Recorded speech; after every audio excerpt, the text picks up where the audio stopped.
Today, the Committee on Commerce, Science, and Transportation was slated to consider the National Spectrum Security Act. This bill, a hard-won compromise months in the making, would have provided a balanced approach to spectrum management, protected our national defense by ensuring our military has the telecommunications capacity they need, promote innovation by unleashing spectrum for commercial use, and essential for America's economic and international competitiveness.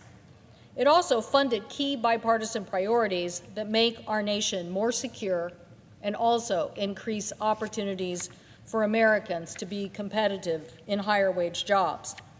This bill was to be considered in a markup today, and those shared priorities by the Secretary of Defense, the Joint Chiefs of Staff, and the Secretary of Commerce.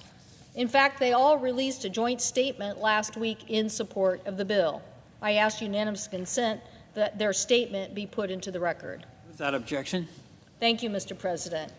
Why did these agencies stop sparring and finally agree to a path forward? Simply put, it's because Spectrum helps each of them meet their responsibilities on behalf of this nation. The Spectrum deal would have put policies in place that give federal agencies equity at each part of their agencies and a seat at the table in Spectrum decision-making. It eliminated the disruptive interagency disputes that we have come to know that literally have impeded Spectrum policy progress in the past years. It also reinstated the FCC's Spectrum Auction Authority without compromising national security.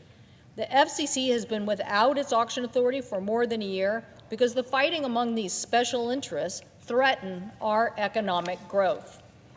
Establishing a sustainable spectrum pipeline would not only spur our own economic growth and promote innovation, it would also have raised revenues to fund important critical security and economic opportunities across the United States.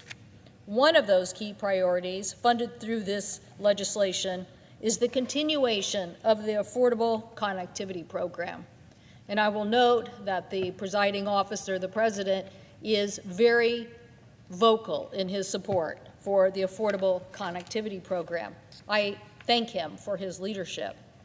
This Affordable Connectivity Program provides affordable broadband to more than 23 million American households. Americans need broadband to speak to their doctors, to do their homework, to connect to their jobs, to stay in touch with loved ones.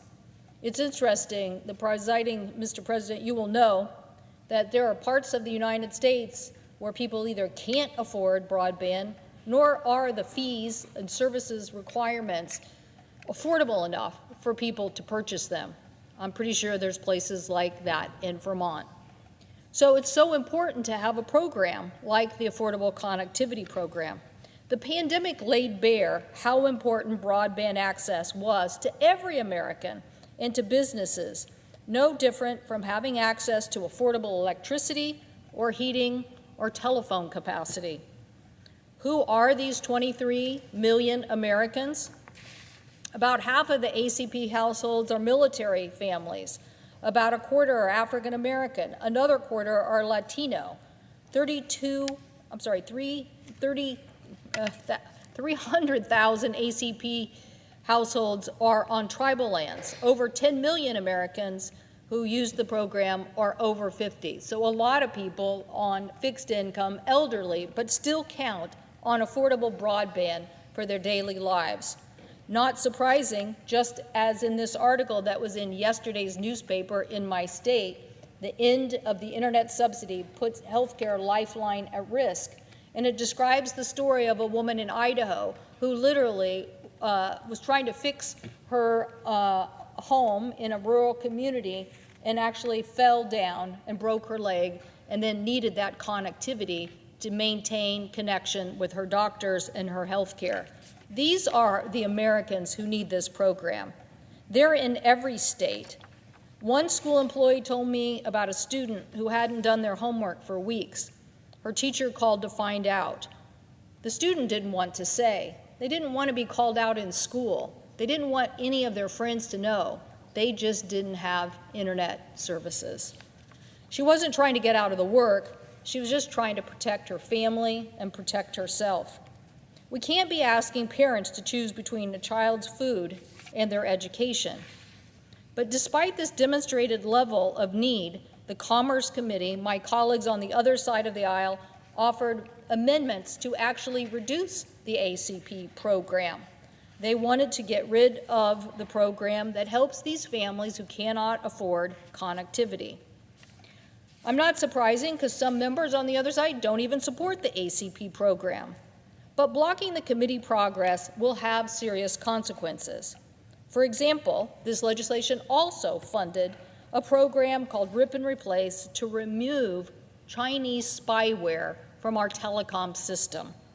Some providers in rural communities and telecom networks don't have the resources to, as we say, rip out the Chinese spyware and replace it with American products. This legislation would also help them.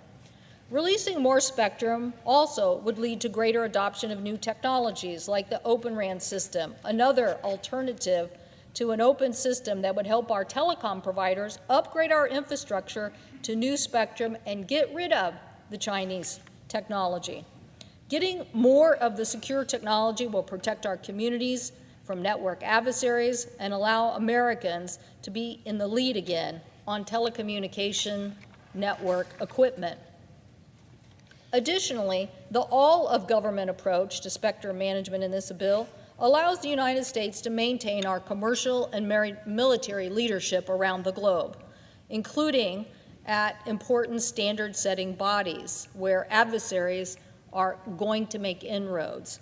This bill would have funded a historical investment in our technology advances that we voted for in the CHIPS and Science Act, particularly in what are called EPSCoR states, tech hubs, and essential programs to maintaining the U.S. competitiveness. There is no way, Mr. President, that rip and replace should be a partisan issue. We don't want Chinese spyware in our telecom system. There is no way that ACP, affordable connectivity for people who can't afford it, should be a partisan issue. This is about tackling the cost of expensive broadband for the working poor, and it should not be a partisan issue. Pushing ahead with grant funding enhances America's innovation and competitiveness. It protects our national security, and it helps us with the economic innovation that we all want to see happen throughout the United States. I hope my colleagues will stop with obstructing and get back to negotiating on the important legislation that will deliver these national security priorities and help Americans continue to have access to something as essential as affordable broadband. I thank the President, and I yield the floor. The absence of a quorum. Clerk will call a roll.